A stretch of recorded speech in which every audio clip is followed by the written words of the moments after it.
സമരം ചെയ്ത അംഗൻവാടി ജീവനക്കാർക്കെതിരെ പ്രതികാര നടപടിയുമായി LDF സർക്കാർ. നിയമ നടപടി സ്വീകരിക്കാതിരിക്കാൻ 7 ദിവസത്തിനകം വിശദീകരണം നൽകണമെന്നാണ് ഭീഷണി. തിരുവനന്തപുരം ഉഴമലക്കൽ പഞ്ചായത്താണ് കാരണം കാണിക്കൽ നോട്ടീസ് നൽകിയത്. അംഗൻവാടി അടച്ചിട്ടെന്നും പഞ്ചായത്തിൻ്റെ സൽപ്പേര് കളങ്കപ്പെടുത്തിയെന്നുമാണ് നോട്ടീസിലെ കുറ്റപ്പെടുത്തൽ.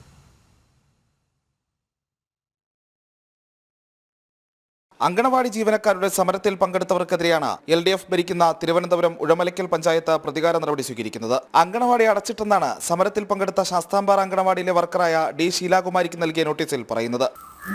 17-ാം തീയതി അംഗൻവാടി അടച്ചിട്ട് സമരത്തിന് പോയി. അതുകൊണ്ടാണ് കാരണം കാണിക്കൽ നോട്ടീസ് കിട്ടിയത്. പഞ്ചായത്തിൽ ഉഴമലക്കൽ പഞ്ചായത്തിൽ 23. അല്ല, വേറെ അടച്ചിട്ടത് ഞങ്ങൾ 2 പേരുമാണ്. വേറെ ഒരാൾ വന്നായിരുന്നു. ചാനൽ ചർച്ചയിൽ പഞ്ചായത്തിനെ അപകീർത്തിപ്പെടുത്തിയെന്നാണ് ചക്രവാണിപുരം അംഗനവാടിയിലെ C. ഷീബാറാണിക്ക് നൽകിയ നോട്ടീസിലെ കുറ്റച്ചാർത്ത്.